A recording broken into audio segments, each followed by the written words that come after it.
Who's the next victim? We're going to talk in negative terms. Come on up.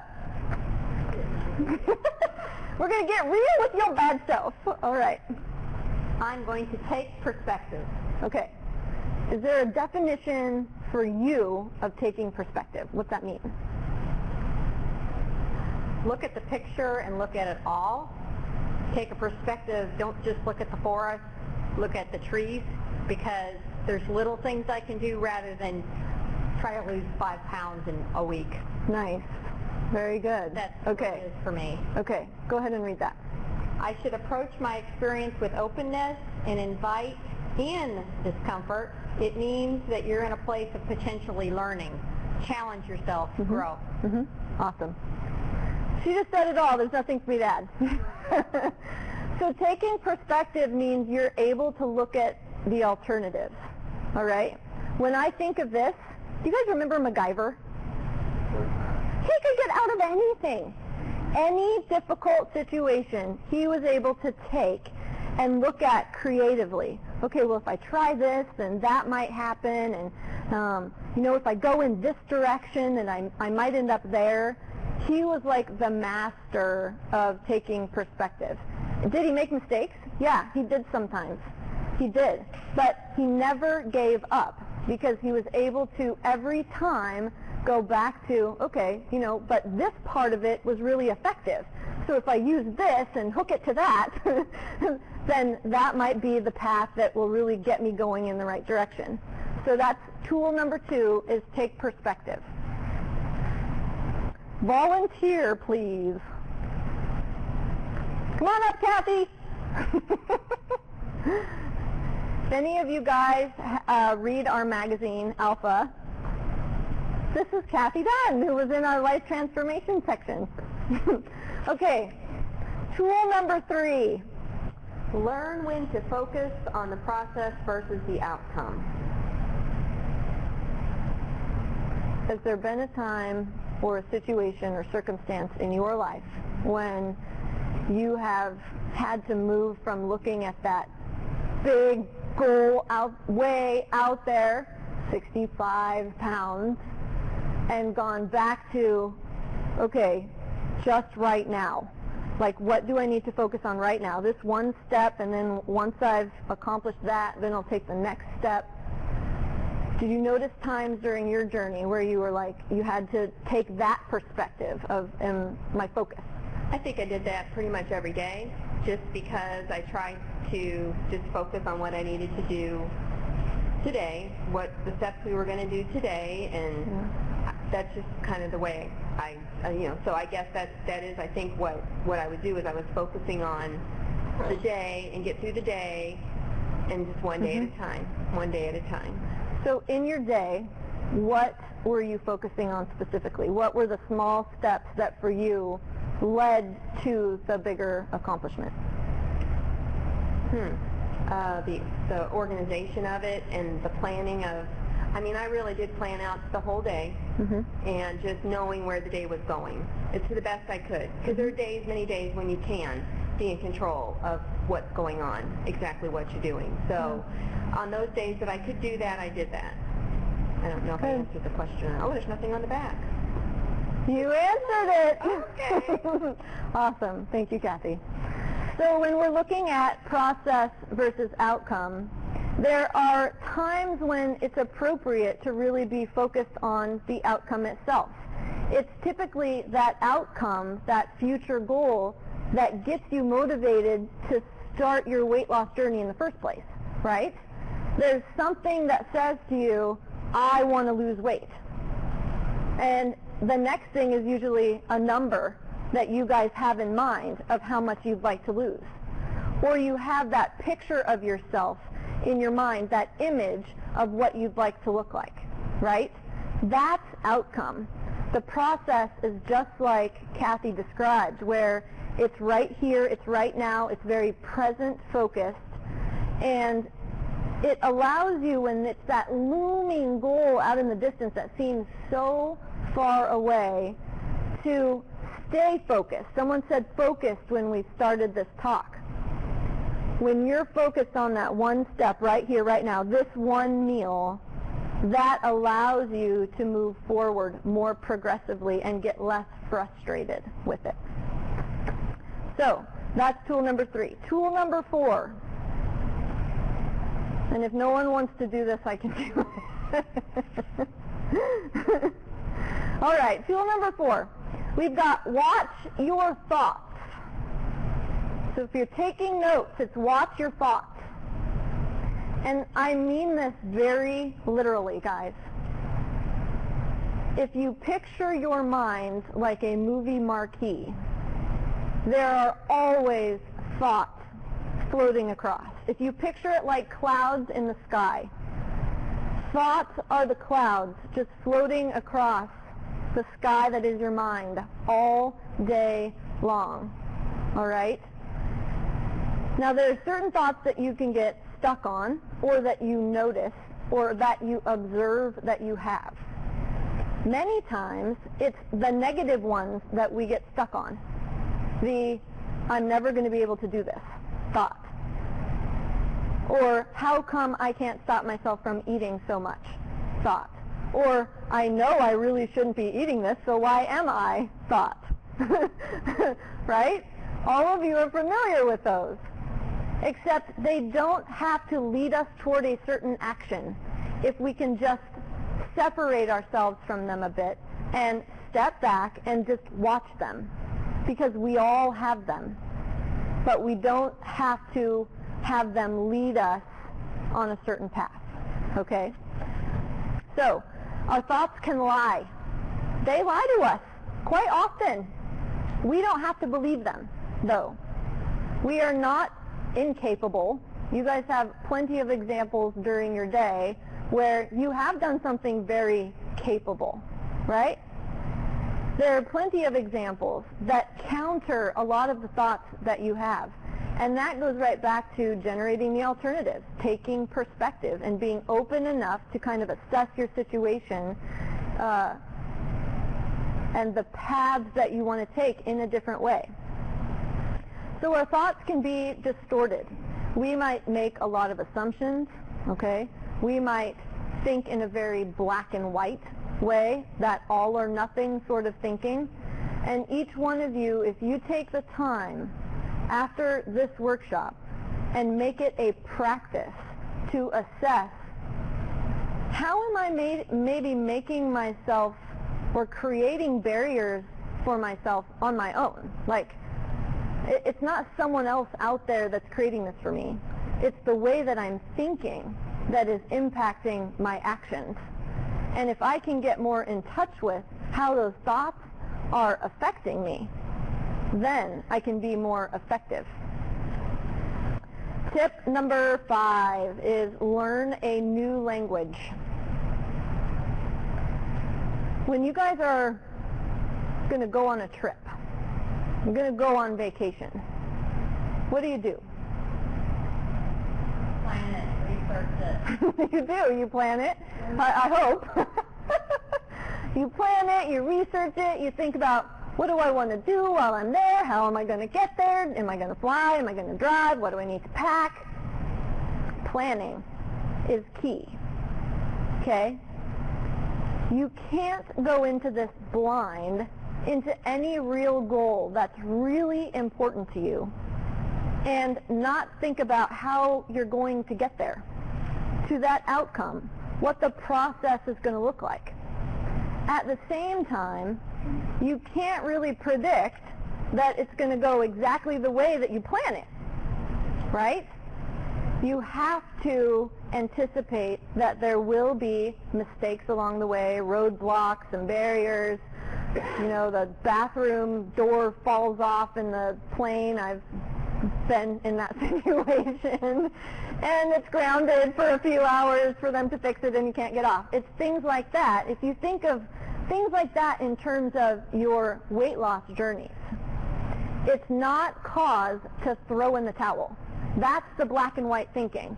Well, it's going to go wrong with me, right? That's the very black and white thinking that stops you dead in your tracks. It doesn't make you want to move forward, to generate alternatives. Okay? So, plan, but recognize that You have to have a level of flexibility with your planning. You have to be able to make decisions on the fly and be okay with it. It's not about perfection, but it is about you learning how to anticipate the discrepancies in what you think it should look like and roll with it. We talk about flexibility a lot just in your eating and the food choices that you make, but it comes down to you guys being flexible with your behavior as well. What number are we on? 6? All right. Tool number 6. Change your environment or change the way that you approach your environment. All right?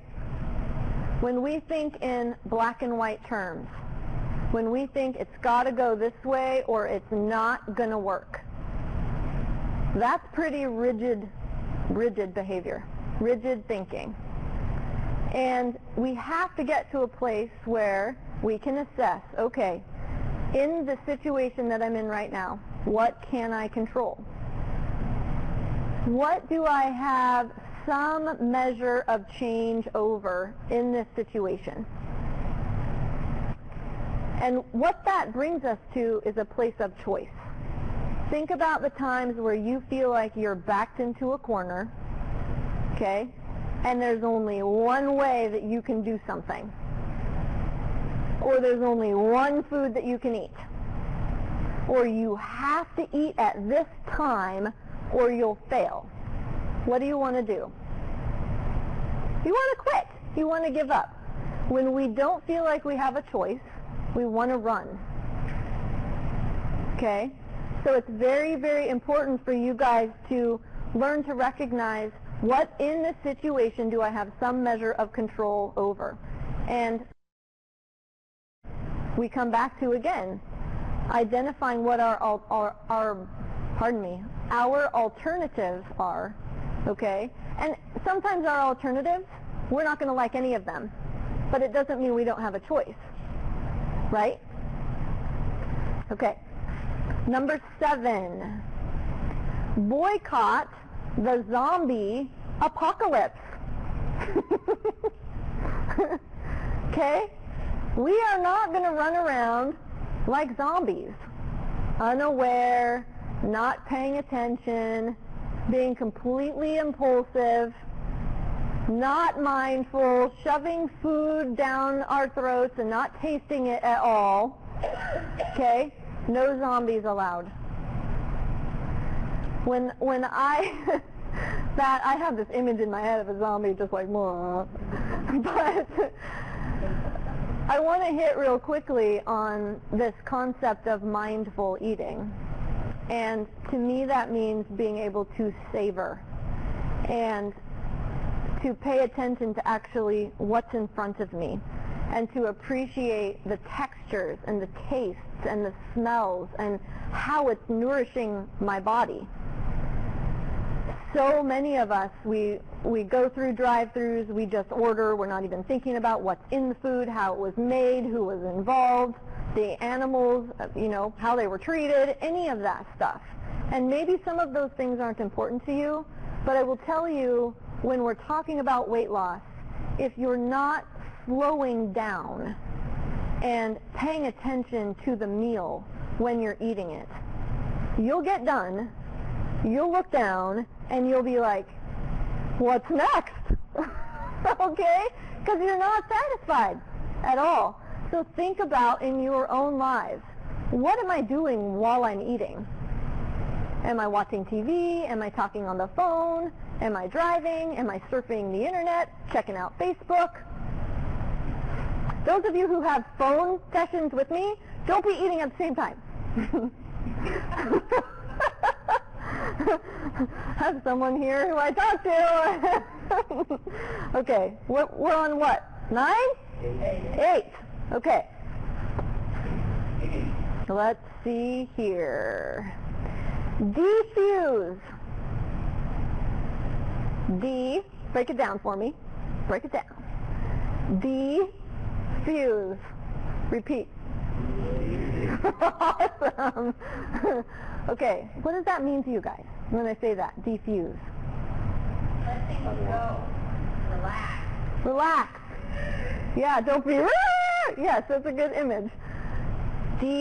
When you think about fusion, it's like tight, connected, like you can't break it apart. Okay? That's how we can get when we're bogged down in emotions and negative thought about where we're at in this process. Defusing means letting it go, breathing, okay? Watching the thought instead of getting pulled onto the train of our thoughts and being sucked away with it down the track. So, that's another way of saying we need to pay attention, we need to breathe. All of you guys in the audience right now, check your breathing.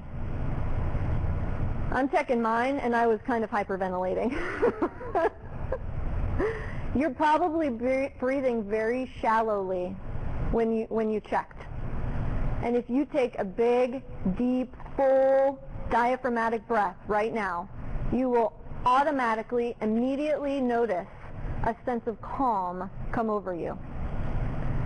I do this every time I notice that I'm getting anxious, and your bodies will tell you, they're very smart about signaling to you when you're anxious, when you're upset, when you're stressed, when you're happy, when you're sad, depressed, all of those things. But most of us don't listen to our body's cues.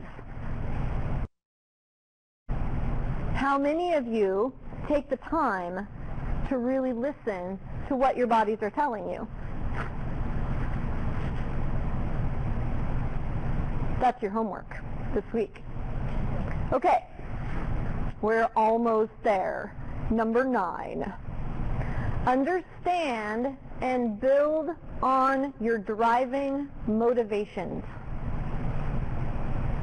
Many of you, when I sat down with you for the first time, and I said, talk to me about your goals. What would you like to accomplish? Well, I want to lose weight. Really? You're sitting in the diet talk. And my next question was probably something like, help me understand the reasons why that's important to you. And for a lot of you, it took some thought. It wasn't, there wasn't an immediate answer. But when we came down to it, there were very meaningful reasons why you wanted to engage in this process. No, I have a family history of cancer and heart disease, and I don't want to end up an invalid when I'm, 70 years old.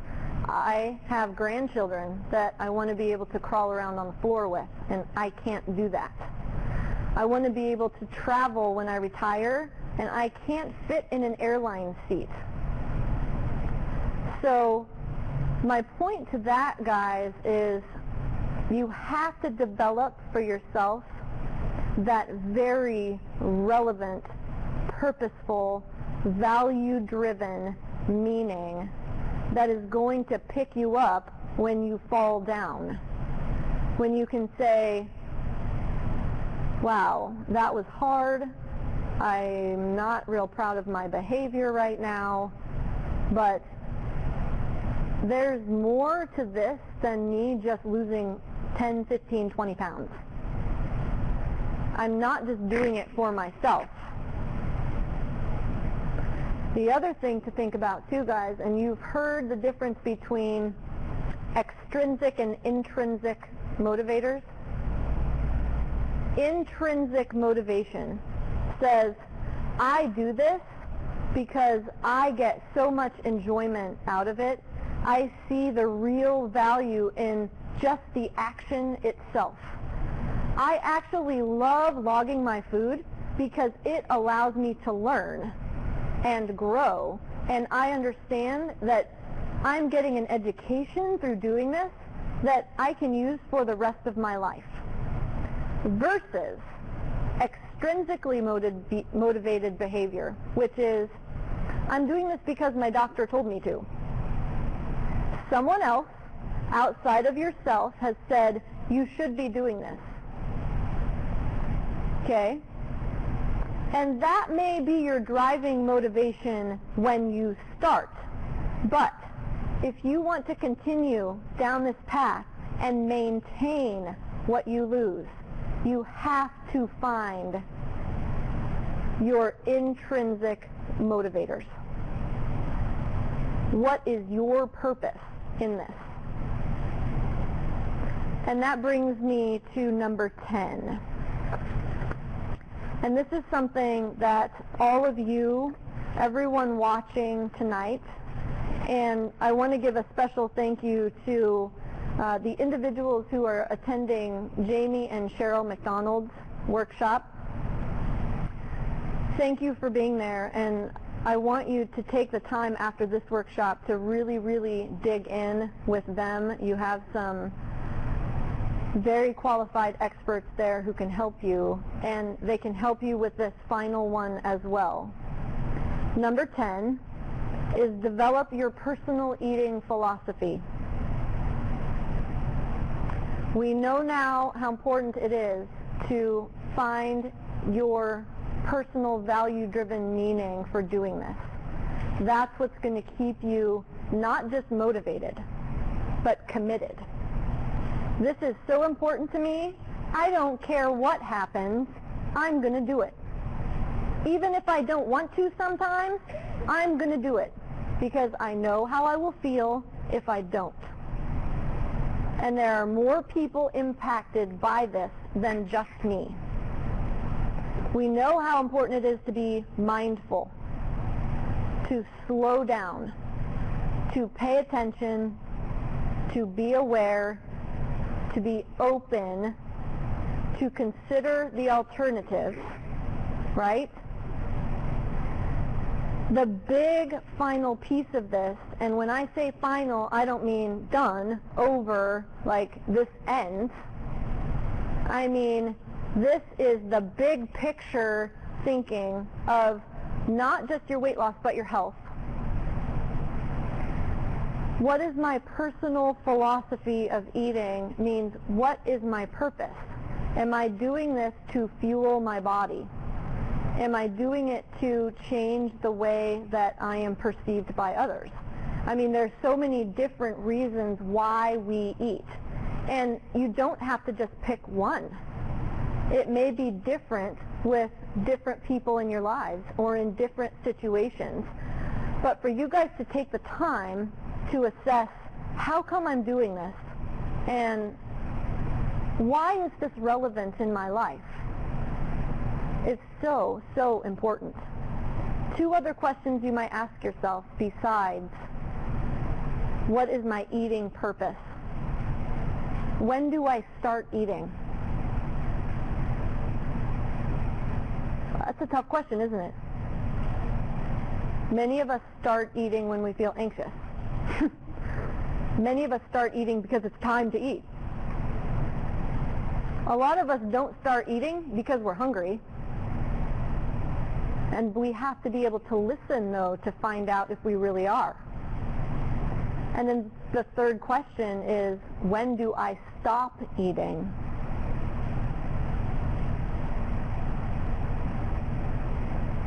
Many of us stop eating when the food is gone off of our plates. And then we're way past the point of full and satisfied. Right? I want to end this workshop with a quote from a client. And this was sent to me recently. And this is a woman that I've worked with for almost a year. And, you know, we really have been through a lot together of just trying a lot of different things. She does have a pretty slow metabolism, but she never, ever, ever gave up. She had a lot of questions. She had a lot of frustration, but she was always willing to dig in with me. And I asked her, because she's getting very close to her goal now, and it has always been from the start when I'm working with a client to begin asking them, okay, tell me what you're learning. What are you taking in right now that you feel like you can carry with you through the rest of your life? It's important for you to assess that so that it's right there in front of you. Don't just answer it for me.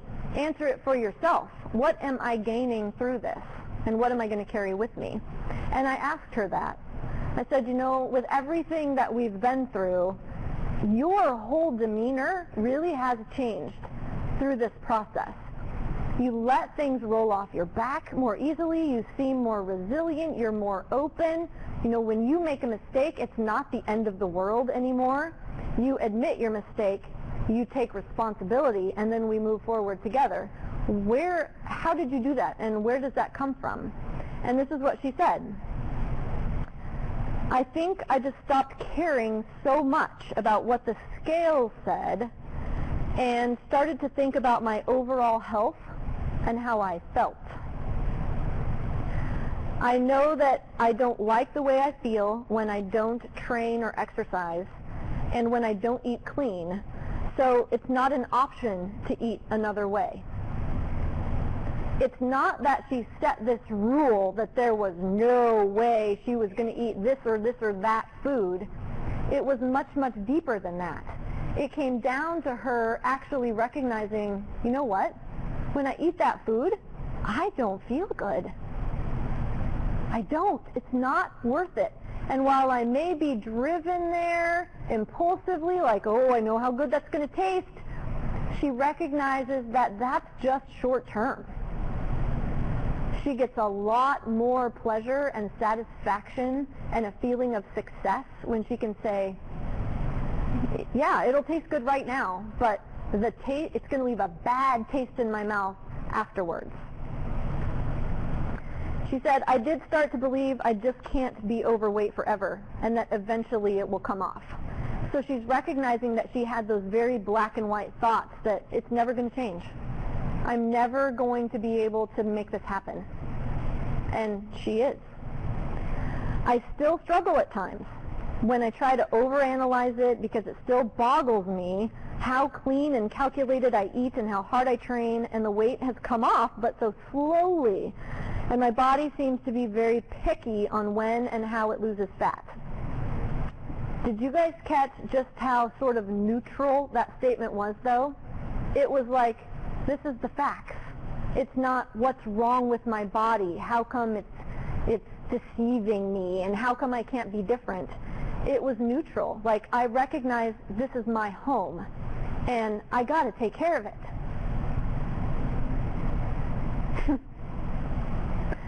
But I have learned to accept this is my body, maybe genetics, and if I want to make changes, then this is what I have to do. But until we're done, I can just keep working at it. I have come to trust the process, and I thank you for that.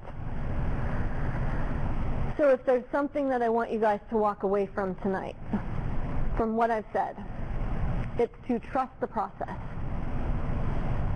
Work the process. Trust yourselves that you can work the process. Thank you.